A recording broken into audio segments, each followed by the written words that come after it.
I'm Lew Griffin. I'm a visual artist, and I'm also a member of the CityArts Gallery and Cooperative in Panama City.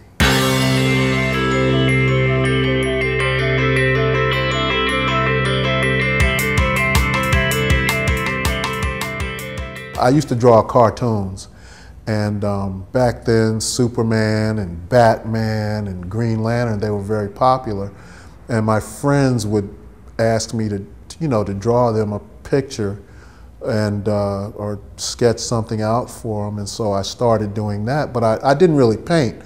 Then in 2006, after I'd retired, I started sketching things for my son to hang in his room, and my wife asked me to do a mural in his bathroom, so I did that, and I joined the Panama City Artists. That's when I really got into more serious frame of mind about my drawings or my sketchings, and I started painting on canvas.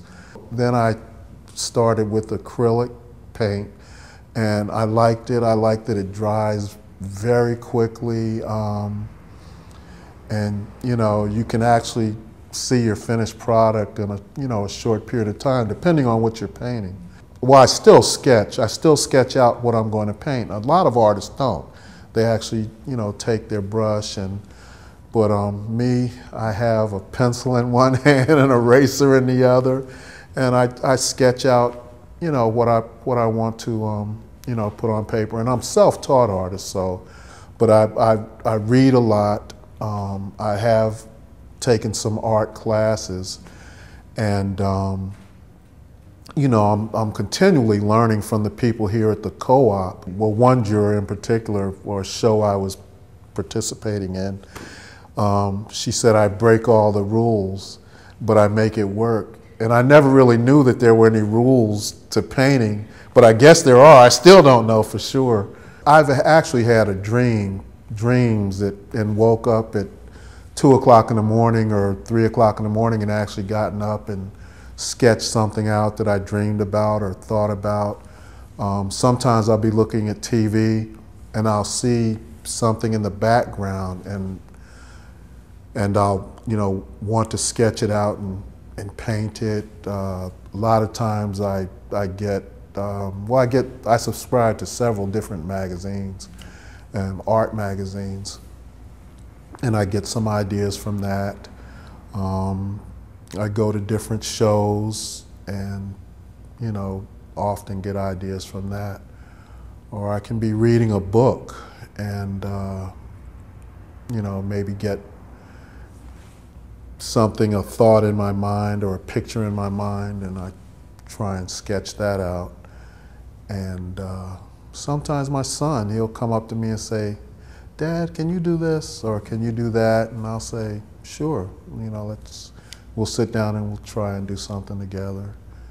Music is a big part of my life. I just love music, and I guess that might be why many of my pieces reflect musical themes or jazz.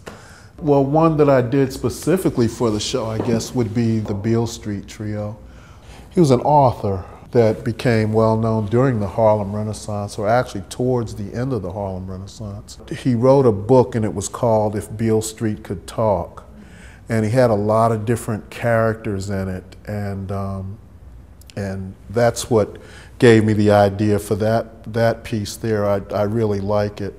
Oh, here we go, this guy here.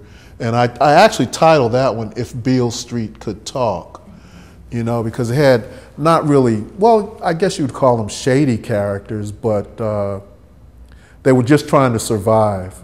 That's what brought that piece about there. Art is music you can see. You know who said that? Miles Davis said that. He said, "Art is music you can see, and music is art that you can hear." So that's where I came up with that, art is music. I can't take credit for that, but I think it expresses what I do. The musical themes, the jazz themes,